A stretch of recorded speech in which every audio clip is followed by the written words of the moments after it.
And we're live. Oh, okay, peeps. Running late. I got up late. Me and Murder were talking. Getting things situated. You know, I was just thinking about something. Oh shit. Yeah. We could do like Sesame Street and have a letter of the day.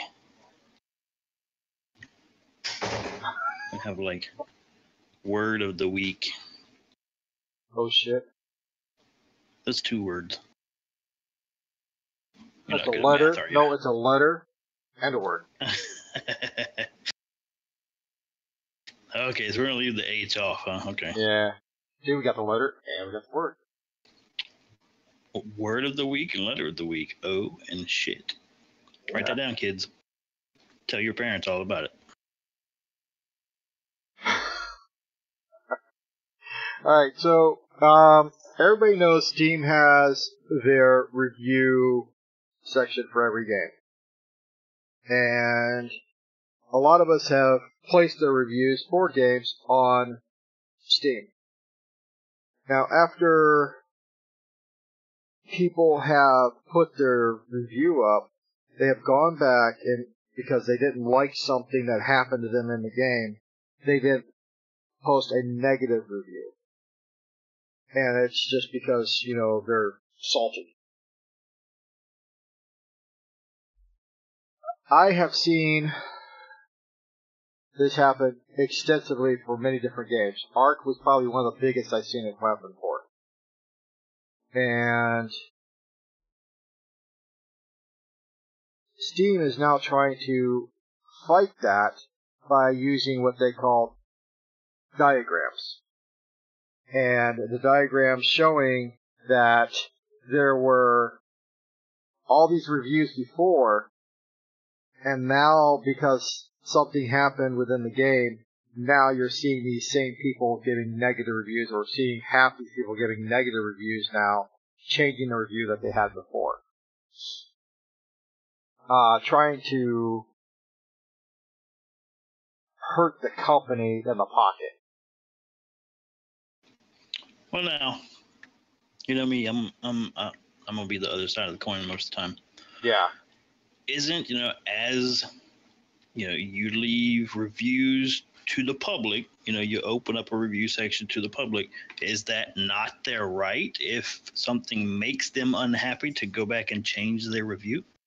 Well, it's the review of the game, not the developer. See, that's the problem. If the developer did something, they should review the developer as being such, not the game. As in, like, Ark. Look at Ark. If the developer changed something and they don't like what was changed, shouldn't they be able to go back and change the review? I think that would be something different. I mean, the developer doesn't have a review form. The game does. So the only way to review the developer is through their game review. Well, and I think that's where there should be... That's where that line should be broken. There should be a review of the game. Straight up, simple. You like it or you don't. If you liked it before and the developer did something to cause you not to like the game anymore, don't flame the game, you flame the developer. Flame everybody. Yeah, well, you know. But, you know, it's just one of those things that you get so many people who become so angry with the developer that they go back to any of the games that the developer's been having or been using or created, and whatever game they own, they go in and start flaming it. Now, I've seen people go in and flame a game that they don't even own. Now, see, that's wrong. If you don't own the game, you couldn't have played it. You've probably watched people play it. Watching somebody play it and playing it yourself, in my opinion, are 2 different things. You can watch a game and be like, that's a cool looking game. I really like that. That looks nice. Then you get it and you play it and you're like, well, it's not really all that fun. I don't like it after all.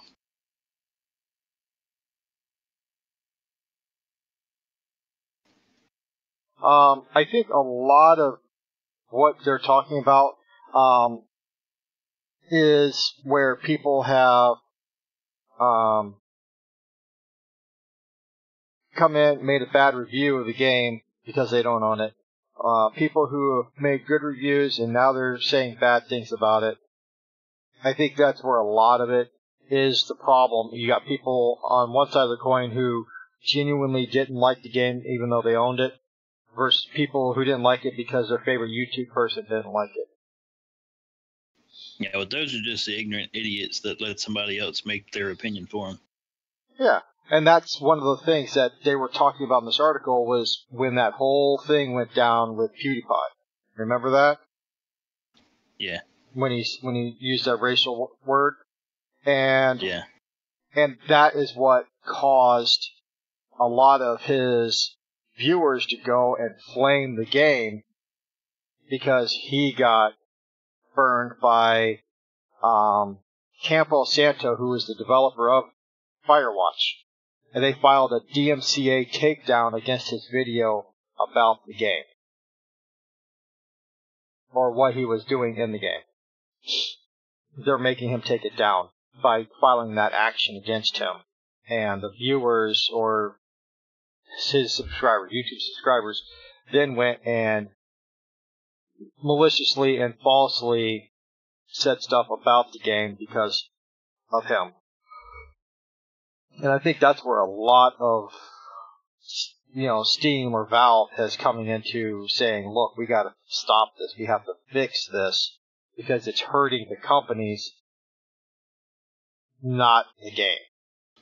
Now, just because somebody gets butt hurt over, something stupid they did, yeah, by all means, remove their comments or whatever. That's not a true review. That's just, my panties got twisted and I just want to vent to somebody. Well, you're venting in the wrong place. Go to Facebook. That's your page. Say what you want to. Or if you didn't like what happened, take it to the developers page. There's plenty of developers who have website pages, and there's a section in there that if you don't like something, you can. It's right there. It's in the section. It's in their forums. Go into their own forums and do something about it. Yeah, I mean, like if somebody did something stupid like that guy did and he gets in trouble for it, you don't go bash the game or the developers because it's your fault. Yeah. But now, as far as changing your reviews, I still believe you should be able to change your review of a game if a developer makes a change that makes the game less interesting or less fun for you than it used to be. I picture it the same as rating apps on the Google Store. Pretty much every app you download, they have a pop-up in there somewhere at some point in the beginning when you install it or halfway through using it.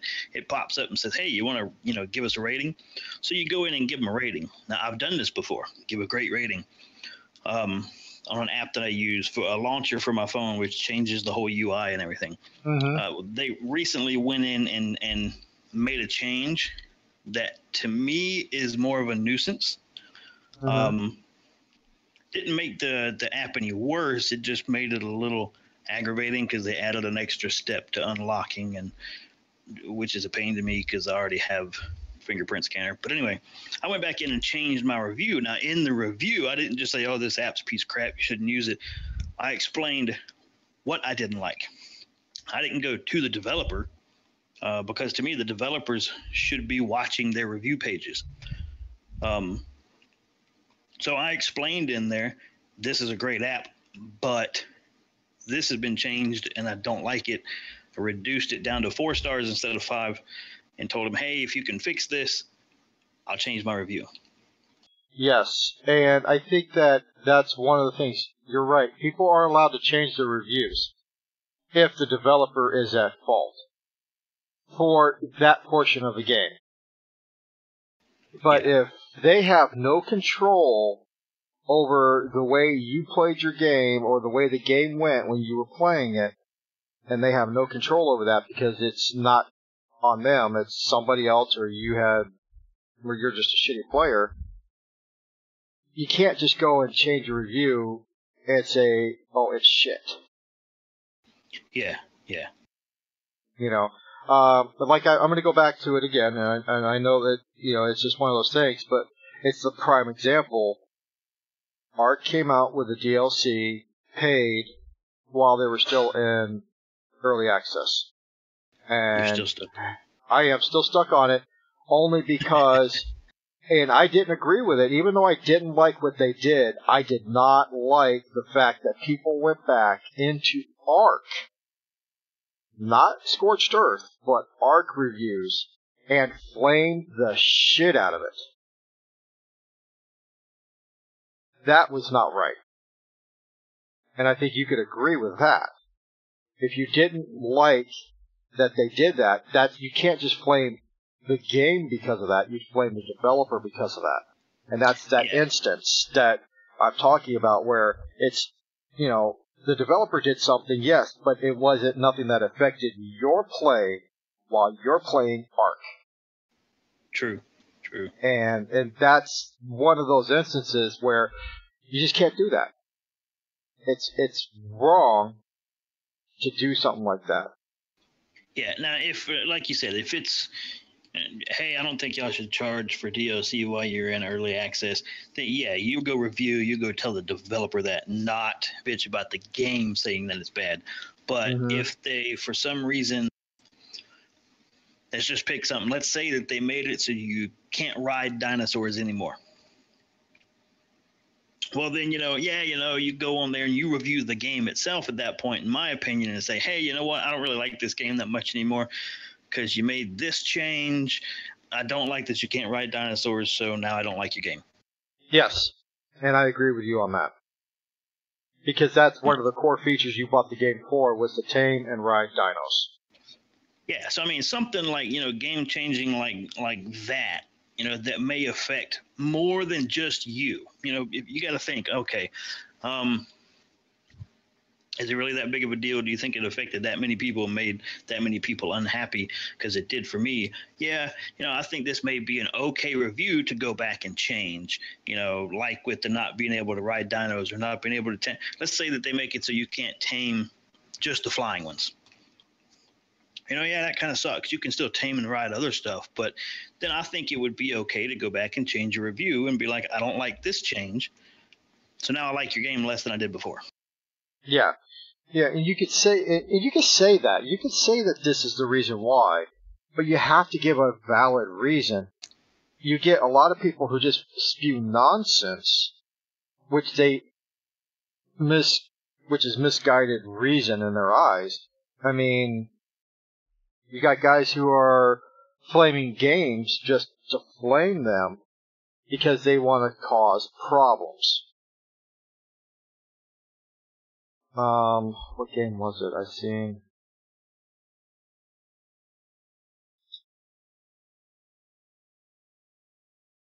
Shit, I can't remember the name of the game. But somebody went in, they gave it raving reviews for the game. I mean, they gave it the best reviews they could give it. And they went in and changed the review saying that the game itself is no longer fun because they're allowing people to cheat. They're allowing people to use aimbots. They're allowing people to do all of these different things. That's not them allowing that to happen. You can't say that it's their fault. Yeah. They have the EAC installed, but because somebody knows how to get around it and use the cheats, that's not their fault. They just have to do better to get that fixed. Yeah, now if you want to go in and in a review, a new one or an edit, if you're able to create a new one, go in and inform them, hey, this is happening, so that they can change it. That's one thing. But yeah, I agree with you. They shouldn't go in and say, hey, you guys suck because these people are cheating. It's not their fault they're cheating. They just need to patch a hole that somebody's found. Yes, that is definitely true. And if you bring it to their attention, especially as streamers, we catch this kind of stuff on camera, and I know I do it, is I'll make a clip of it, and I will send it in to the developer and show them, and I'll give them details, what time when I was doing it, you know, all of this, what server, if, you know, unless it's like H1Z1, ran into a guy who was using an invincibility hack where you hit him with a vehicle and you couldn't kill him. You could shoot him, you couldn't kill him. I got it on video. I sent it to the developer. 9.5 out of 10 times, the developer's not going to get back with you and tell you exactly what they did. Yeah, they're not going to tell you that, guys. There may be a patch or update that comes out. You know, it won't be within the next couple days. You know, but maybe the next couple weeks you may see a patch come out. Yes, and that patch, maybe it's just a little 14 meg patch, and that little patch could be something that patched that one bug, or that one glitch, or that one hack. Matter of fact, perfect example. The other day, Arc put out an update, and it screwed up the server list. It wouldn't find even official servers. It wasn't finding any servers. And not 10 minutes later, a little small megabyte, however many megabyte patch came out, not even 10 minutes later, and all of a sudden you can find servers. Yeah. And that's one of those things. If they can get it right away because they know about it, they're going to fix it. Yeah. I mean, you know, and that's one of those things that goes back to you can't just blame the game because something happened that you didn't agree with. Like, how would that be saying you went and changed your review of Ark and you flamed the shit out of them because you couldn't find the server, but then 5 minutes later a new patch came out to fix that? Yeah. Well, you're not going to go back. You're not going to go and change your review. You should. Now, would everybody do it? No. If it was me in particular, and I put in, hey, you know, man, what's up? You guys are sucking right now. I can't find any servers. And 10 minutes later, there's a patch that comes out. I may actually go back and delete that review if I'm able to delete it. Yeah. Because either A, they read mine and they fixed it, or B, I feel like a dumbass. Let me remove this before too many people see it, because I bitched about it and they were probably already fixing it. Correct. But you're right. A lot of people won't go back and edit their reviews. And people who go back and actually read those reviews before they buy a game are going to see this and they're going to be, oh, well, the game's broken. But the game's not broken. Yeah, which is what all of, you know, what we're talking about right now, which is what all of it boils down to.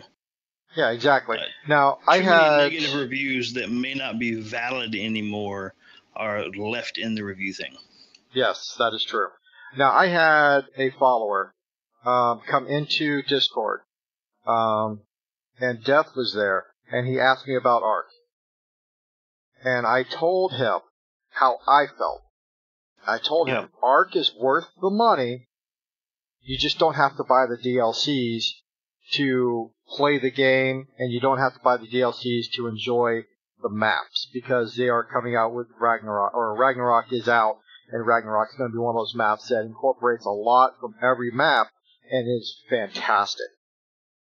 And he informed me that the game is $60. Yeah, I think I just remember for the core game. Just for the core game. And for me, the core game,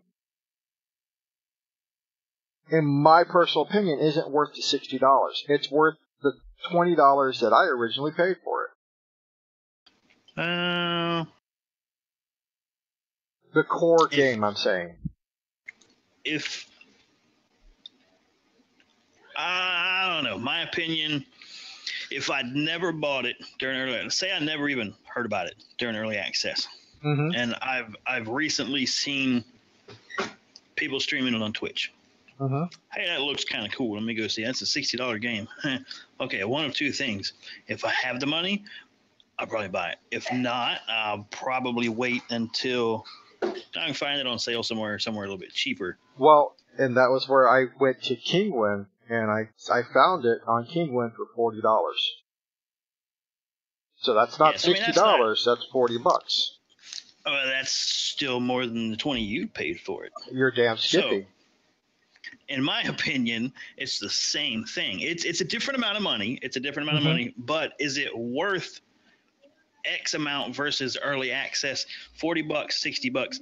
Me personally, in my opinion, it is worth $40 or $60 for the core game. Now, here's why. I know you said that you don't think it is. Here's why I think it is. The core game itself now includes Ragnarok, which means you don't need to buy Scorched Earth. Don't even bother purchasing Scorched Earth. Because like you said, Ragnarok includes pretty much all the maps. Yeah. It's got parts of the island, the center, and Scorched Earth in one map. All the creatures, all the tameable dinos, rock creatures, and everything from Scorched Earth are in this map. The biomes, all of them are in this map. So core game wise, because this is part of the core game, and then you got to think all the, oh my God, I can't even count how many freaking mods there are for the PC to download and make this game how you want it. I think it's well worth $60. Okay. Now, for the console, yeah, I would not pay $50 or $60 for it on the console because you don't have the mod capability and all that stuff. Yes, and on PS4 it is $30 according to Nixie.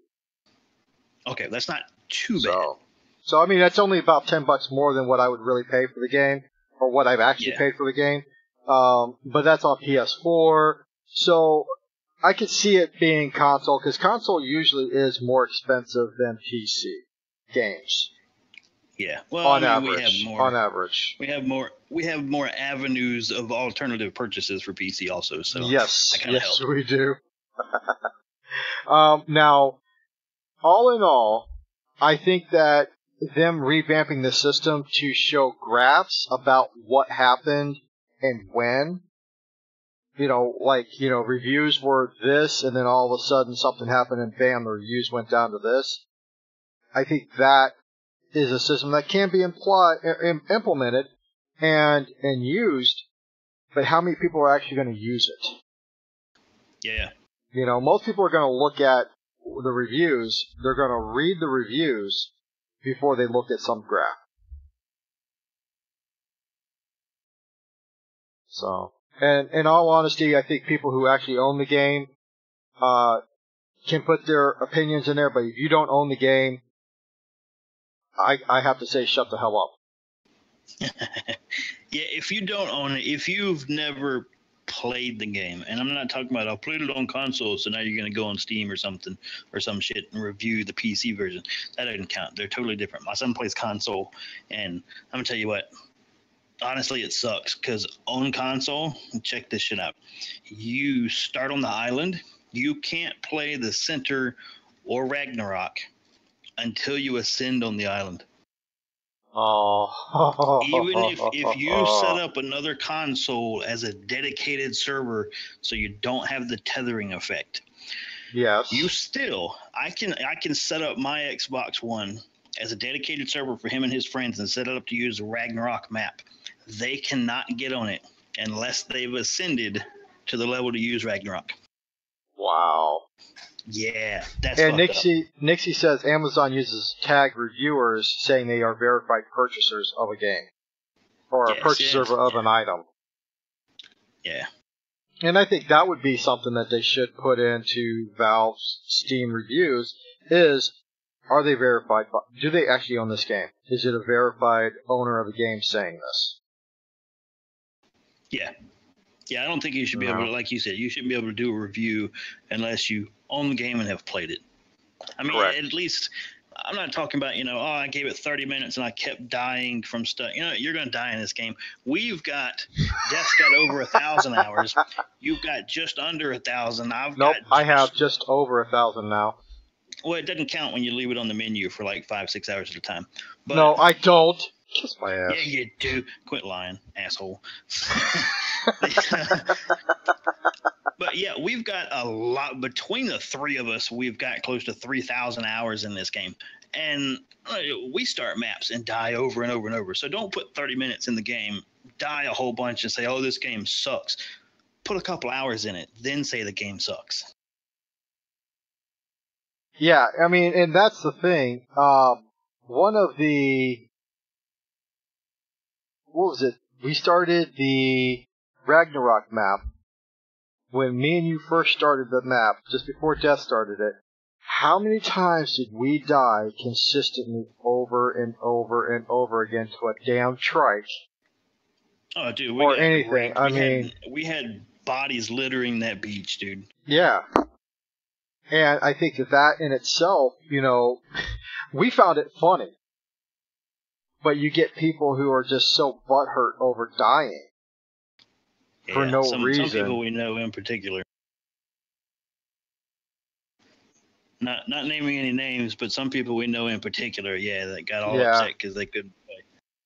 Yeah, I mean, we've had people flame the server and us because of them. Yeah, because they didn't know how to play, yeah. Yeah, and they blamed us.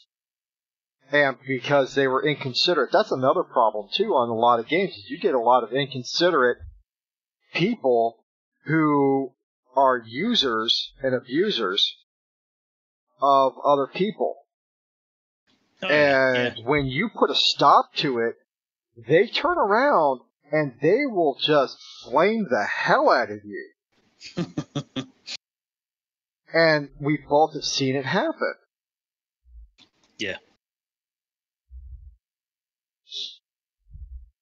Actually, Death's, he was there when it happened. I was there when it happened. You reviewed it when it happened. Yeah. So, I mean, in all honesty, it was an unfair thing that we had to take care of. It's just like Valve's happened to do on their end.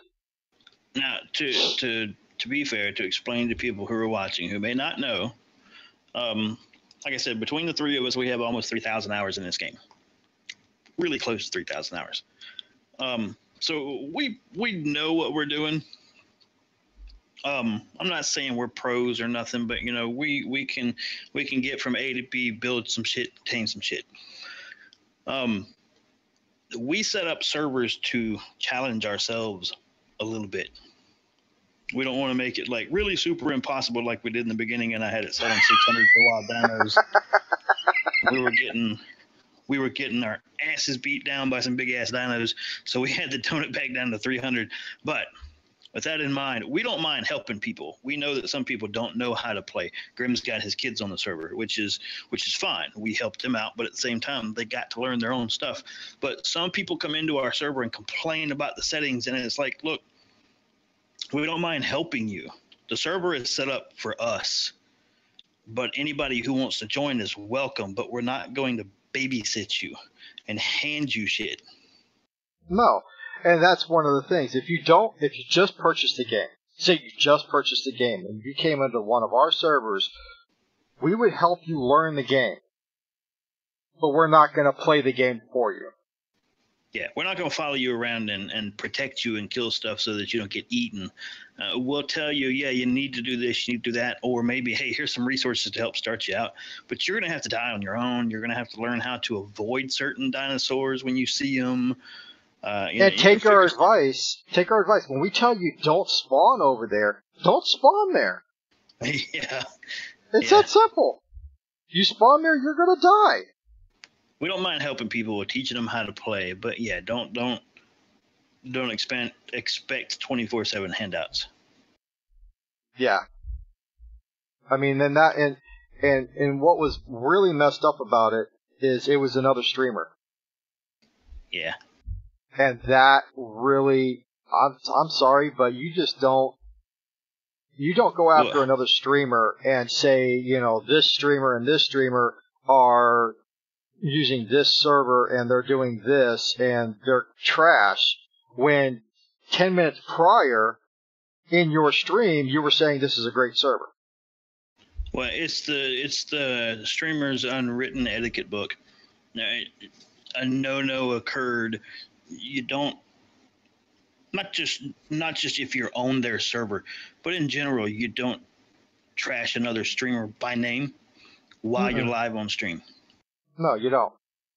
if you don't like the person, which I mean, there are a couple of streamers I don't like, I don't care for. I'm not gonna name them, and I'm not gonna, trash them on live stream.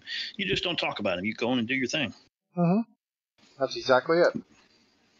Now, I have in the past, and I only do it as a review, have said that I didn't like the fact that this streamer said that any other person who plays a game a certain way is a loser. I've called them out on it. Because, in all honesty, that you can do. I don't like people that tell people you're playing a game wrong. Yeah. For example, just quickly, because I know we're getting off subject, but yeah, I used to hate in World of Warcraft. People tell me you spec your character wrong. No, I didn't. I spec'd it the way I wanted it spec'd. Just because it's not the way you would have done it doesn't mean I'm wrong. People used to tell me all the time, oh, well, what spec is your priest? And I tell them, they're like, oh, well, that's wrong. You should be this. And it's like, well, the very few couple people that actually took my challenge, couldn't out heal my priest. So it's like, I don't like people that say, hey, you're playing it wrong. No, I'm playing it my way. Now, there's a difference in that and us giving somebody advice on how to play something and them not taking it. We're trying to help you. Yeah. Prime example in World of Warcraft again, I always played a tank. Since damn vanilla, I played tanks. That's all I ever played. And and back then you had a talent system that worked. And then all of a sudden now you're in these cookie cutters. I really don't agree with it, but back in the day, you had the ability to use all three talent specs to make your tank, or to make your healer, or to make your DPS. And I did my tank my way, and it worked. It always worked. I never had an issue. I died the least amount of times out of people who were the same class as me, and they spec'd out differently, but because they wanted to get more DPS than they wanted to get to get protection, to get defenses and stuff of the sort. I always had a tanky tank. I did the least amount of damage in raids, but I died the least amount. Yeah. Yeah. And you got people who are saying, "Hey, man, why did you pick this? Why did you pick that? Why did you use most of these and not these?" That's because I don't want to use them. I want to live. I want to tank. I want the aggro. So on the same sense, that's how I did it. You were a healer. I was a tank. You probably would have loved to heal me because I barely did any. I got hardly any damage. I mitigated most of my damage completely away. So I used to piss off groups and raids because anybody who would pull shit on their own that wasn't a tank, I'd just let them die. Wouldn't even heal them. Yeah. We just lost our DPS. Well, we had a dumbass DPS. He deserved to die. You get a lot of rogues who do that. Yeah, and hunters, yeah. Yeah. But anyway. Well, all right. So with that being said, let us know in the chat box what you guys think about, how to combat, or is Steam going the right way to try to combat the negative effects of people who don't own the game or who have played the game and got butthurt and they're, now blaming the game. Let us know in the chat. But we are going to go on to the next. This one is really techie. This is, as Murder said, 3 gens ahead, is the high dimensional quantum encryption being used in conditions for the first time in real world cities. It's one of the things that people like about downloading and uploading from private servers is because it has a level of security that your information is not going to get taken on. Prime example, the Experian, I believe is the credit company, had so many people's IDs, everything stolen from them. Oh, dude, millions of people. Yeah. Yeah. I seen that and I was like, are you kidding me? Is my information on there now? Did they use my information to do something? You don't know. You just don't know until you actually check to see if you're on that list. If anybody, if my information's on there, they're welcome to have it. If anybody watching wants my social security number, send me a message. I'll give it to you. Good luck with it. Yeah, right.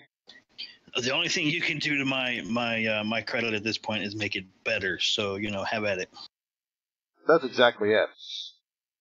So, but yeah, for a company like Experian too, you would think. I'm in school for IT. I'm in school for network security, cyber security, anti-hacking. It completely blows my mind. The things that I'm learning in school, it blows my mind that a company like Experian doesn't know better. They dropped the ball. Yeah, your IT department doesn't know better. I mean, we're learning stuff in school that I don't know exactly how they got in or the specifics of how they got hacked, but I would think wouldn't you want to, as a credit company holding millions upon millions, maybe even billions of people's personal information, wouldn't you want overkill on protection, not just the minimum to guard yourself? Wouldn't you want overkill? Yeah. And you would think that would be something that they would go for right off the bat. Oh, yeah. But they didn't.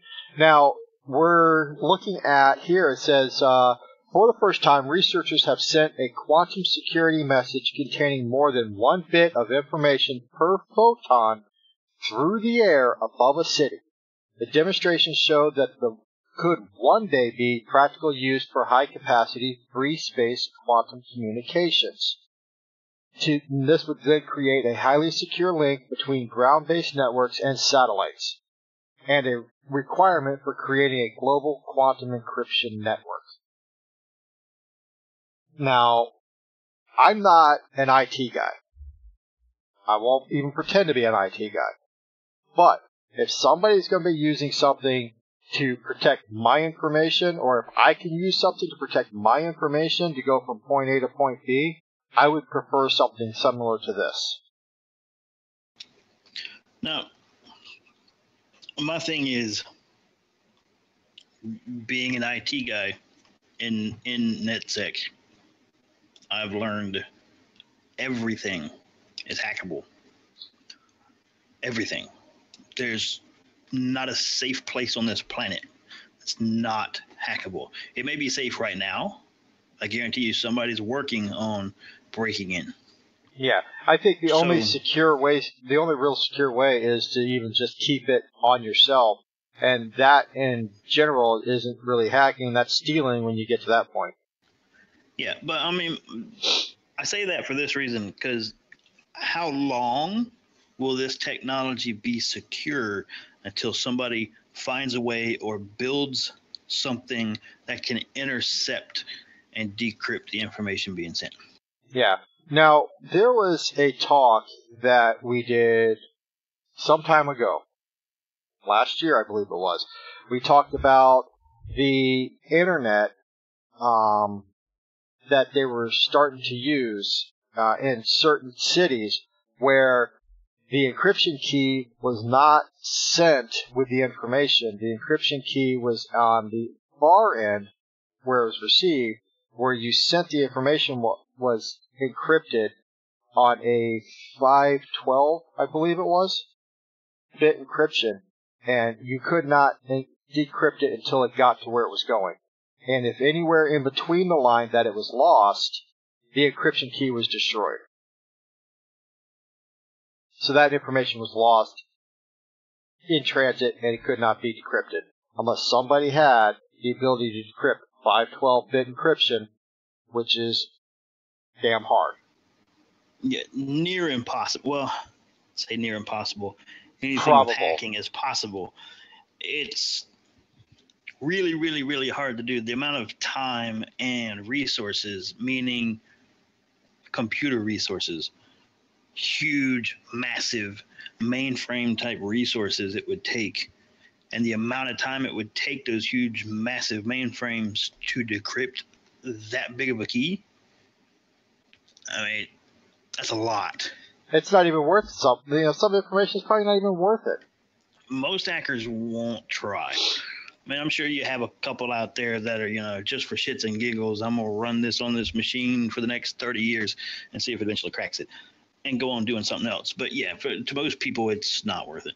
Yeah. I mean, you'd have a better chance at decrypting a Bitcoin than getting through a 512-bit encryption.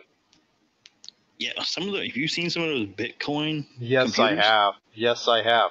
I actually was Massive running amounts of resources. I was actually running a Bitcoin miner at one point in time. And I was using, at the time, it was CPU-based versus GPU-based, which it is now. Mostly everything is GPU-based as far as Bitcoin mining is concerned. Yeah. But I was using a CPU setup. And, I mean, my system was running 24/7 mining Bitcoins. Now, I ended up at one point in time, I was in a pool. I wasn't by myself. Because by yourself, it's damn near impossible. But it's still possible. But when you're in a pool, it's more probable that you can then decrypt the Bitcoin. And once you've got it decrypted, everybody in that pool then shares in on that one Bitcoin. So if that Bitcoin at the time, you put in 22%, you got 22% of that Bitcoin into your Bitcoin wallet. Yeah. And so, but, it's still, that's a high level of security that these Bitcoin mining machines go through. You still have a better chance of getting that Bitcoin than you do cracking that 512. Oh, yeah, yeah. And so, with the quantum encryption, I think that being able to encrypt something into a photon and being able to shoot that data via a wireless system where there's no wires, no nothing, it's going through free air. I mean, you would have to get into the path of it in order to even intercept it. Now, packing the information, packing it into a photon and shooting it into space, would that make it a photon torpedo? Star Trek's becoming real. Yes, but it won't explode upon reaching it. Well, that's no fun. Now, they were saying here that quantum encryption uses photons to encode information on the form of bit or quantum bits, in the simplest form known as 2D encryption. Each photon encodes one bit, either a 1 or a 0. Scientists have shown that a single photon can encode even more information, the concept known as high-dimensional quantum encryption. But until now, this has never been demonstrated with free space optical communication in real-world conditions. With 8 bits necessary to encode just one letter, for example, packing more information into each photon would significantly speed up data transmissions, which is true. You think about it, you're packing everything into 1 versus 8, and then you got to send 8 versus that 1. Information's there. It's done. Where you're still trying to pack everything into 8, send it through, transmit it, and then unpacking 8. Yeah, I could see where there would be probable uses, or practical uses, but everyday person being able to use something like that, I don't see it happening right away. No, this would most likely be military or government use first. Oh, yeah, definitely. They're going to be the only ones to be able to afford to use it anyway. That's true. That is true. But anyway, when it comes to any kind of security systems, when it comes to your computers, always, making sure that you're using the latest updates for something is going to be probably one of your best bets when you're trying to send secure information, and making sure that a site that is taking your money is encrypted with an SSL is going to be your extra layer of protection there as well.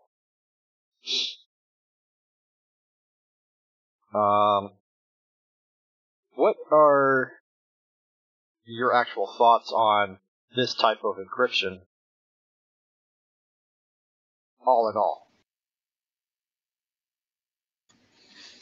I mean, I think it's good. I don't think it's, like I said before we started the show, I don't think it's this gen or next gen. It's going to be a few before it's really practical, really usable. Mainly because of the cost. Yeah. The technology involved in just using it. It's going to be, I mean, even for big corporations and big businesses and stuff, it's going to be cheaper to stick with what we have now, or a slightly improved version of what we have now before we get into using that kind of stuff. Yeah, definitely. And I would agree with you on that. Yeah, but it does sound good. It does, you know, if they can make it practical use for everybody, it sounds like it would work out pretty well. Yeah. Now, Nixie was saying towards the beginning here that everyone signs a paper that they will not steal the data. You know, when you sign your information on the websites and stuff, so it's basically on an honor system at some point, which it is. You're not going to steal information. You're not going to try to hack. You're not going to try to do this. You're not going to try to do that. And people actually sign up for these websites that deal with Empyrean or TransUnion or not Empyrean, Experian, TransUnion or Equifax. They sign up online and they sign a terms of use, and in that terms of use states that they're not going to steal data. You're not going to do it. And people sign up just to steal data. And so there is, yes, a point where it is an honor system, but a lot of people don't have honor. And then she said, or he said, probably a she, they lose laptops all the time. People do. It happens. People in government have left their laptops sitting somewhere, it gets stolen, and then information gets taken. But that's another thing, that's another one of those things that blows my mind. There's technology to protect against that. There is. You can encrypt laptops. You can encrypt cell phones. Now, if you also have management software that you can, the iPads that my school gives to us, there's management software on it. So if a government official leaves a laptop somewhere and it's got sensitive information on it, A, that sensitive information should be encrypted. B, your management software should be in place so that when they're like, oh, shit, I left my laptop somewhere, I don't know where it's at, they remotely go in and transfer, remove, or delete that sensitive information before anybody can go in and try to decrypt it. Yeah. So that's why it blows my mind when things like that, electronic devices getting left or stolen, when information is stolen that way, it blows my mind, because it's like you people don't. One of the hacker prevention class we had to take, first thing he told us, by the time you're done with this class, you will be paranoid with network security. He said any good hacker prevention specialist is paranoid about everything. Yeah. You should always be thinking, I mean, you know, they're not saying you should have a negative attitude, but you should always be thinking the bad side of stuff when it comes to network security. What's the worst that can happen, and protect against that, not just, you know, what's happened so far. Tinfoil hats. Yep. I love my tinfoil hat, man. I have to wear a half a tinfoil hat. So when it comes to this on my side, I think that it's a step in the direction of a good thing, but in the same sense, this would then make it harder for us to track down terrorists who have this ability to send information. Yes, if terrorists got a hold of that type of technology, yeah. And there are people out there who would sell it to them in a heartbeat. Oh yeah, and just in it for the money. Now, back to what I was saying before about, the government would probably get use of this first. Hopefully they're smart enough, and I know I'm talking about the government, so it's hard to come by, but hopefully they're smart enough to, at the same time as developing and using this, finding a way to intercept it. So if it is given to, quote unquote, the enemy, then they have the means to intercept the signals. And just like in World War II with the Enigma machine, crack it, use it against them. Yeah, pretty much. But, we'll see, or we probably won't even see that, It probably wouldn't, even our grandkids probably wouldn't even see it. Maybe. But yeah, we won't. I don't think we'll see it in our lifetime. That's just my opinion. Okay. Well, everybody has an opinion. You know that. Yeah, just like my butt. Yeah, everybody has your butt. All right, so we're going to move on to IBM has been creeping up more and more lately in the tech industry. They did fade out in the late 80s, early 90s. IBM was kind of going out the picture, and now they're coming back into the picture. Before we're talking about their new CPU. IBM's coming out with a CPU. IBM has been working on a motherboard for their CPU, but they have sent their CPU out to other people to actually build CPU or motherboards for their CPU as well. But IBM is starting to come back, but they're not coming back in the fact of like Intel or AMD. They're more strictly business oriented. That's what they're working towards. To be fair, IBM didn't really disappear.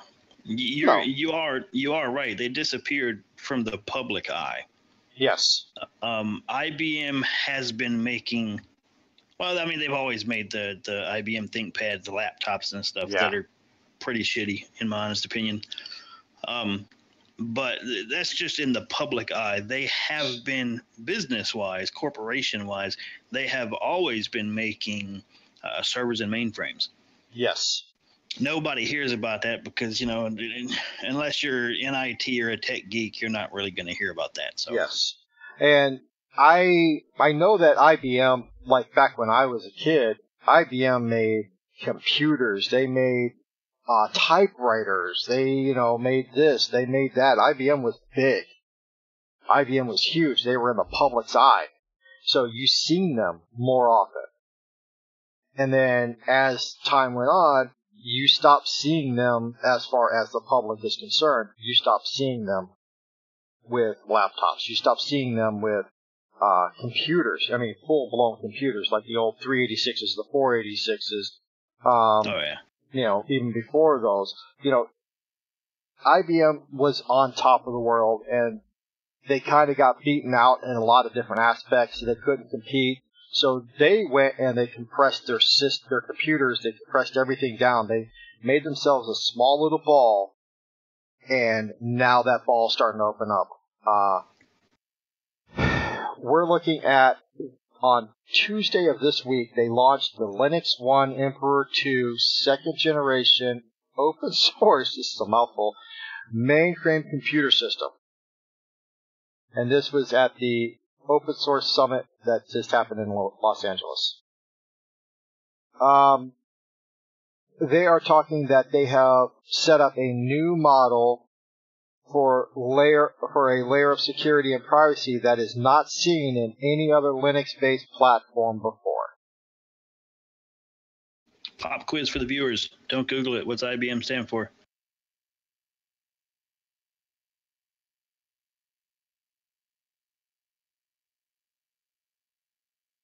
Don't Google it. I see you Googling it. Don't cheat. I can see what you're doing. I'm going to say it's Internet Breaking Machine. Sometimes it is. Yeah, I know. That's what we called it back in the day when you had dial-up still. You know, that was way back in the day. Okay. Time's up for the viewers. The delay's been long enough. Nobody knows? Any comments? Anybody? Free game code? You know what IBM stands for? Nope. International Business Machines. Mm-hmm. Yeah. I knew it was international something, but I didn't know the BM. I just said bowel movement, you know? The BM.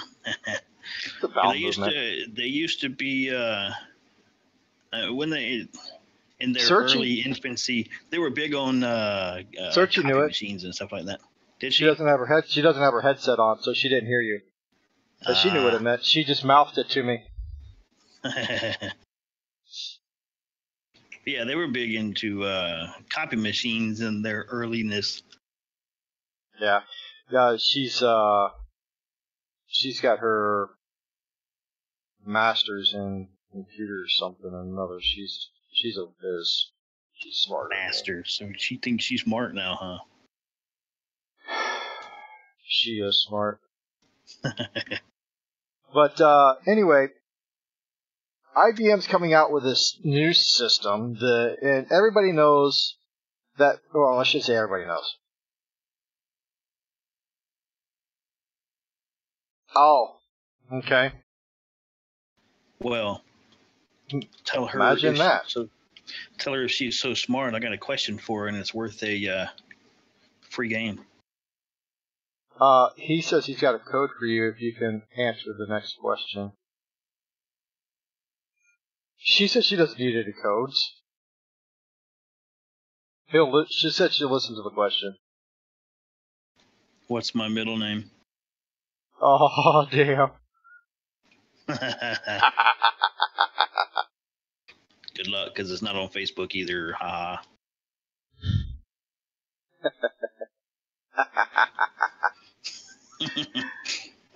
PIA. What? Pain in the ass. Yes. Alright, so anyway, Linux is one of those computer operating systems like Safari, or not Safari, like Lion, the Mac OS systems that they use, Leopard, and all those other ones, and Windows. But Linux is more mainstreamed, I want to say, than Windows. I don't know. It depends on how you take mainstream. I don't know if mainstreamed would be the word. I don't think it would be either. Because I'm trying to think of a word that would actually.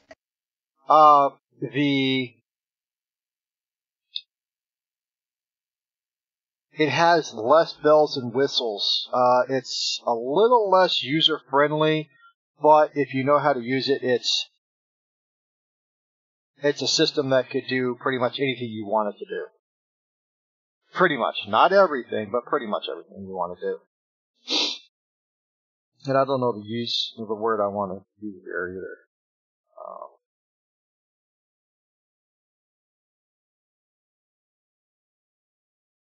Damn, I can't think of it. But anyway, it's one of those systems that if you know how to use it,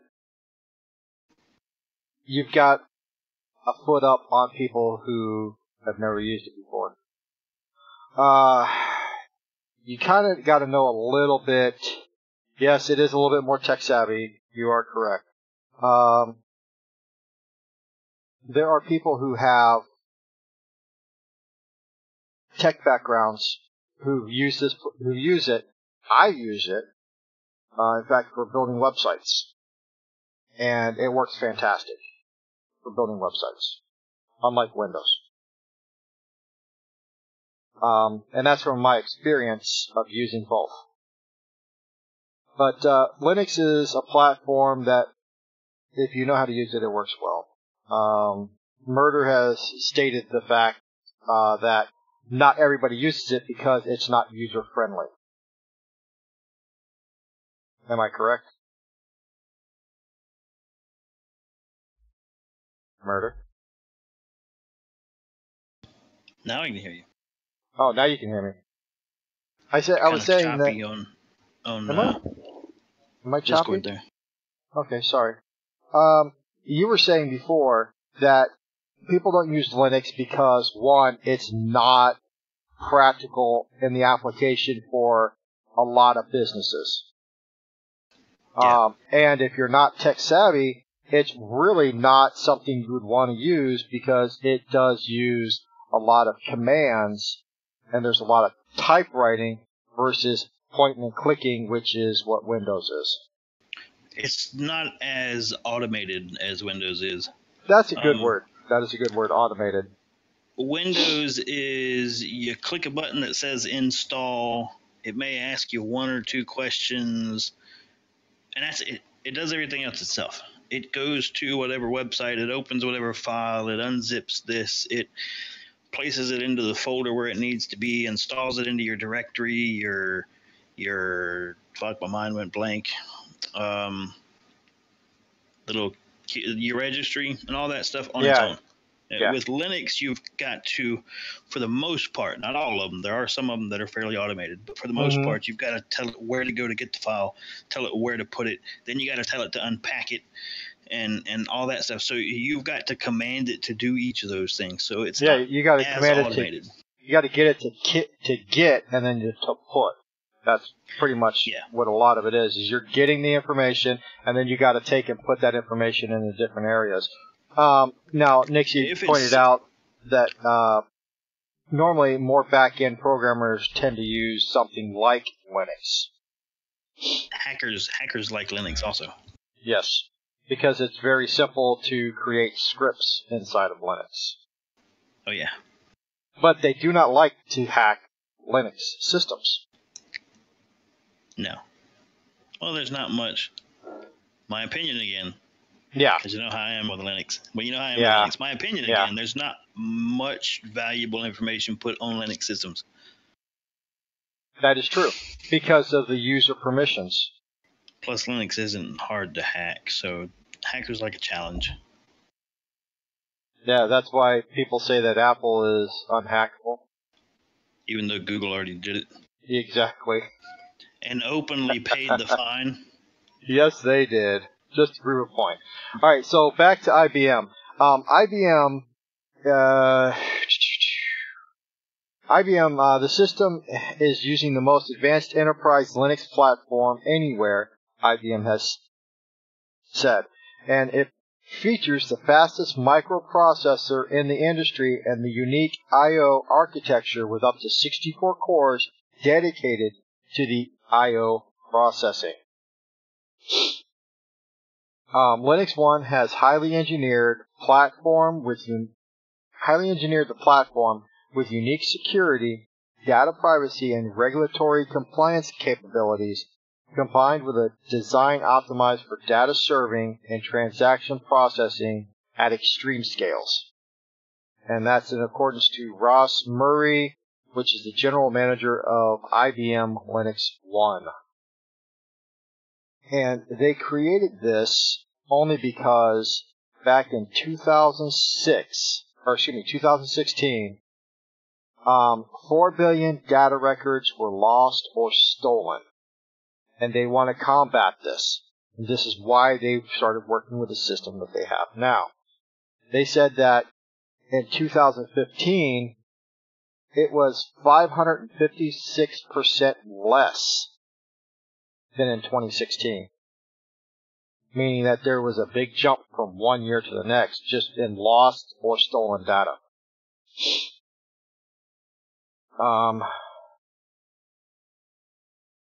It says here, 9 billion records were breached over the past year, this past year that just happened, and only 4% were previously encrypted, meaning that only 4% of that 9 billion were encrypted. That is staggering, that people wouldn't be using as much encryption as they should be, whereas this system automatically is using encryption when it transfers data back and forth.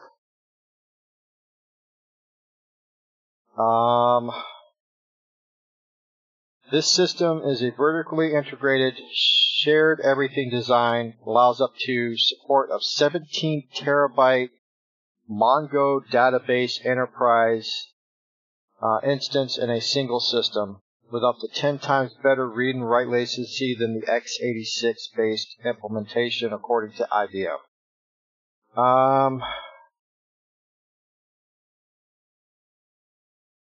I think that they're being biased on that, in my opinion, because it hasn't been tested outside of IBM. Okay. If I think that's IBM, fair to say. if IBM had data that they brought back stating that, independent, companies who tested this have come back and said the exact same thing, I would tend to be a little bit more relaxed in what they said there.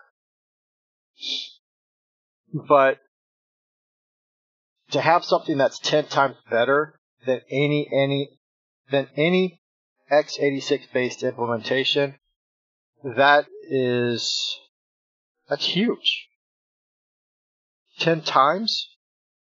What's the largest? What's the largest right now on read writes? You're looking at, 6 gigabytes per second on most? General public wise? Yeah, general public wise. It's like 6, isn't it? Or 3? Yeah, the standard RAID controllers are 6 gigs per Yeah, second. so you're looking at something that's 60 gigs per second on a read-write basis, as far as latency is concerned. That's huge. I mean, you can write one game file and read one game file in a matter of seconds. Whereas right now it takes, 5 minutes? 6 minutes? Something like that. Imagine how the Arc server would run on 60 gigs per second. Or how the Primitive Plus would load up on 10 gigs per second. Yeah, but it still comes down to the client side, though. I'm talking about the user client end side. of it. I'm talking about the client Okay. side. I was thinking server side. I can actually, matter of fact, I'm looking at new hard drives for the server sometime soon, hopefully. Which what are is you actually using going right now? I have small hard drives in there right now. Okay. 75? They're 75,000? 146 gig hard drives. They're 10,000 RPM. 10,000. Okay, yeah. 15,000 makes a big difference. In fact, on the server I have 15,000 and I have 10,000. Yeah, they're just so much louder than the 10,000s, though. Oh yeah, definitely louder. I could tell you that. That's why I didn't go with the 15s, because they're louder than the 10s. So trying to keep the volume because I'm sitting right next to mine, so if it was too loud, y'all would hear it every time I tried to talk or when I was streaming or whatever. So yeah, I can hear mine when it ramps up. I mean, it sounds like a freaking jet going off. Yeah. But now the system, as far as these systems are concerned here, the system is providing integrated pause-less garbage collection, which allows Java applications to run concurrently and provides a consistent transaction process of 2.6 times that of the x86-based system, which needs to stop workloads to conduct garbage collection. Meaning you could collect garbage and allow the Java applications to run at the exact same time. That's pretty damn cool. Yeah. Now, like I was saying a minute ago, when I was asking you, if it was user side or not, I was thinking server side, because the new hard drives I'm looking at are 450 gig hard drives, but because the RAID controller that's in this server, they're 12 gig per second transfer rate. Yeah, and that's that's the big difference though between servers and clients is on the client side you're not going to get that. You'd actually have to have a server in order to get that. Yeah, well, you could put it in a desktop, but for the majority of people, they're not going to, because you'd have to have specialized, especially built computer to run the higher RAID controllers for your hard drives. Mm-hmm. It's doable, but most people aren't going to, just because it's going to cost more. Yeah, it definitely would. Now,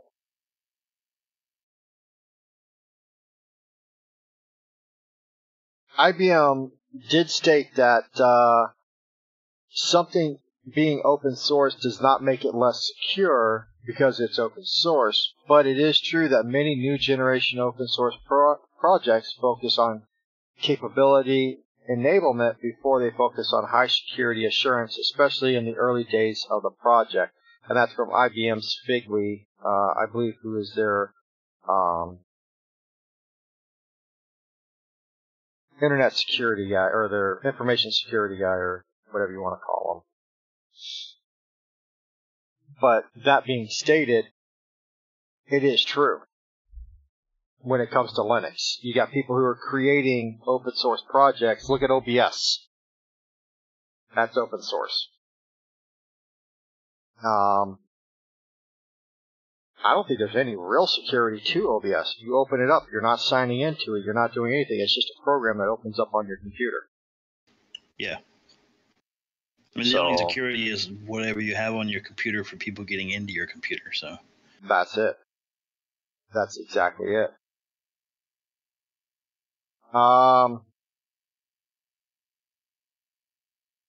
Now, it is being said that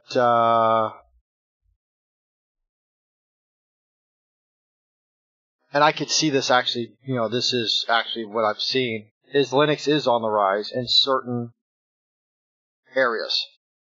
Not everywhere, just in certain areas. People are using more and more Linux. Open source is being used by more and more people. Whether they're programming the programs people are using in open source or actually using open source, you're getting a lot more open source projects which are free. And that's the other thing about running Linux. Linux is free. You don't pay for Linux. That's the only biggest thing I could say that Linux has over Windows or the Mac OS. It's free. And there are so many different versions of Linux, it's not even funny. There are a lot. Yeah, there is. Which you've heard me say before, I think is what holds it back from becoming bigger. Yes, you did say that last year when we were talking about just the different operating systems in general between Linux, Mac, and Windows. When we were talking about all three of those systems. I mean, Linux could be bigger than it is, but like I said before, it's because there's so many varieties of it. It's hard for developers and programmers to create things for it. So I think it could be bigger. I think it could be more popular. Somebody's got to narrow down one single version, make it a little more user friendly, and it could be real competition for Windows. Yeah, and that's one of the things. You got some good minds working on their own projects. Mint, Red Hat, Ubuntu's nice. Ubuntu is the biggest one. In fact, I use the 14.6. Yeah, I like Ubuntu. I have two virtualized machines running Linux. I run Ubuntu on one, and for anybody who wants to know, Kali is the hacking version of Linux. So I run Kali on another one. Yeah, and you got so many different versions, but the biggest ones, Mint, Ubuntu, Red Hat, all these big ones. If these guys would actually put their heads together, come up with one Linux system, I guarantee you it will give Windows a run for its money. Oh yeah. Especially if it was still free. I mean, if it was free and they came up with one single version that was user friendly, I think Windows would have some serious readjusting to do. Yes, they would. I think that Windows would take a big hit in the first probably 2 years. Oh, yeah. Until they got their heads out of their asses. In my opinion, if it was me helping to develop this single version of Linux that's more user-friendly, I personally would not, I'm sure some people will think, oh, that's greedy. Not out of greed, just out of smart business sense. I wouldn't make it free, but I would make it a quarter of the price of Windows.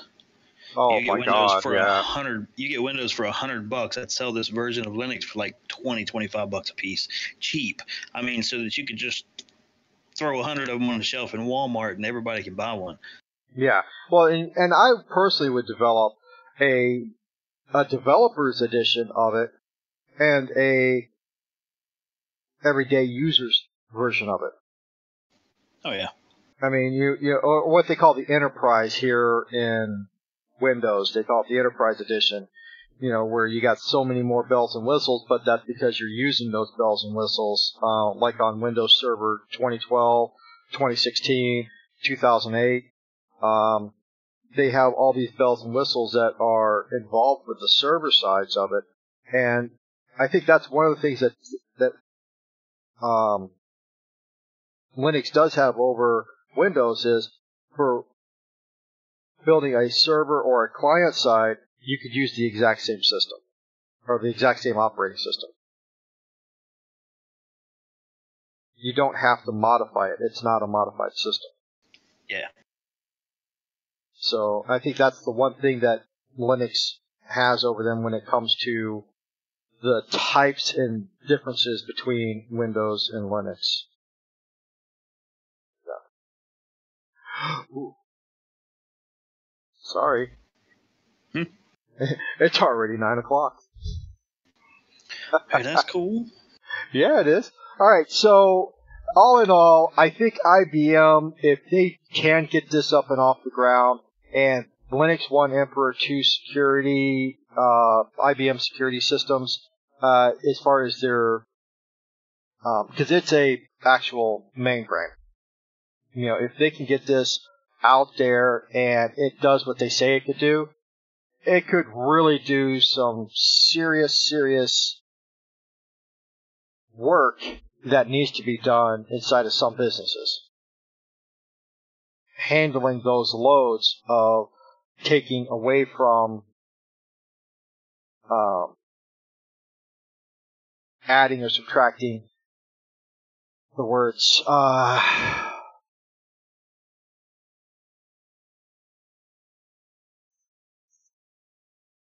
What's that? Yes, the processing, because it does. It takes away some of the processing if you can automate it through Linux. And if you got a system built like this, it could do even 6 times the amount of another system, of a Windows-based system. I think people would want to use it. Yeah. So. And, Nixie did have, a point. We do like to talk, a lot about when it comes to techie stuff, Hey, it's geek stuff and we're having fun. And we're geeks. We're geeks, we're nerds, we're whatever you want to call us. We enjoy it. Now, let us go into talking about the ARC servers we have set up. And there are a couple other servers that you do have set up on your system. So why don't you go ahead and take care of it, because that is on your side. Well, you're talking about just ARC servers, right? Well, we got ARC servers, and we have it open to people who want to play on them. Yeah, we have currently there are 2 ARC servers open to the public. There could be more later. No passwords. Everybody's welcome to join. Easy way to search for them. All of them start with 24/7. So you've got 24/7 dash Ragnarok. You've got 24/7 dash. What is this one we're doing? I just started up today. Primitive Plus. Yes, Primitive Plus Medieval. They have medieval buildings, castles, forts, things like that. It's pretty cool. So we have a Primitive Plus server, 24/7 dash Primitive Plus 24/7 dash Ragnarok is a regular Arc Ragnarok map with the S Plus mod. Like I said, we may be opening other servers later. We have some mods and maps to try out and see if we like them. Yeah, and I personally am going to be working on modifying the Primitive Plus total conversion to make it more similar to the S Plus mod without having to have a mod. Yeah. You know, trying to make it so that you're using less mods on a game. I mean, that would be less time that it takes to load, you know, less time that your machine is loading your game so you get more time to play the games and stuff. So that's something I'm going to be working on my end. And I'll be setting up a server for testing and things of the sort. So once I got it set up, if you want to test it, not playing on, but testing it to try to break it, hit us up, let us know. I mean, because if anybody wants to join these servers, you know, I don't know, some people it's hard for them to find the servers. They're just not showing up, or for whatever reason. You see the link in the Twitch chat there. It gives both of our names, the Batapally and Murder and Spree. For me, Murder and Spree is the same on Steam, so add me to the friends list. Follow me into a server that way if you'd like. Mine is Grimstout on Steam, and I know it's confusing, but, you know, blame World of Warcraft. I actually started... That shows on your stream right here, so it's easier to... Yeah. It's pretty easy to see. Yeah. But, you know, down below my picture right there, you see it says Grimstout. Right below his, you see it says Murder and Spree. Both of those are our Steam handles. You can hit us up on Steam. We actually both have Facebook pages. Murder and Spree has one, and I have one for Grimstout as well. So yeah, anybody's welcome to join these servers, play with us. Like I said, we have more than just Arc. Yep. We have many games. Yep. And adding new ones anytime we find something cool that we both like to play. We have 7, let's see, currently running. We have 7 Days Arc, Conan, Out of Reach, and Rust. Yes. I am going to work with Murder. We are setting up our forum on cnggaming.com. You can go to the forum and sign up on the forums, and there will be a specific post for servers in there, so you can get all the information on each server as well. Oh, you just reminded me of something. I have a job for Searchy. You have a job for Searchy, huh? As far as the forums and the website go, that I think would be pretty cool to include into it. Easy way for people to find the games. Yeah, and that's, you know, we could put links directly into the games themselves, if I'm not mistaken, anyway. Yeah. So, but yeah, and we'll be setting that up, but you can still get over to the server, get over to the forums, and you can sign up for the forums. There's a lot of information that we'll be putting on there in the coming days. Searchy has been working on it. She finally got things working better than I could on it. But we'll be working to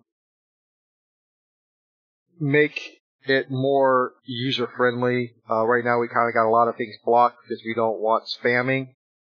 But we'll make it easier for people to make posts. And once you do get on there, there's going to be a section for you to introduce yourself. Introduce yourself. You don't have to do the, you know, age, sex, language, whatever. But, you know, just introduce, you know, yourself to everybody else so that everybody can know who everybody is. I used to like doing the ASL age, you know, sex, location things. Yeah. I put my age down, and then I'd put all the time, and then, you know. And the location? Usually the kitchen table. Yeah, anywhere in the house, really. Yes, we do need to introduce ourselves, Nixie, I know. I will actually work on in the next couple weeks getting my camera up on the stream for you guys. Woohoo! I can't promise that it will be a picture of my face, but hey, you get the camera up and you just block your face out with a picture over the top of your camera. I'm just gonna hold the dog up in front of the camera. Oh, there you go. We'll put her on stream. Hell, I am a dog, so it don't matter. So anyway, peeps, come over, play on the servers with us. If you guys have any comments that you want to put down, you can do it in the forums, or like Murder said, you can hit us both up on Steam, or even on Facebook, and we'll get back to you guys as quickly as possible. I want to thank you guys for stopping by. Murder, you got any last words?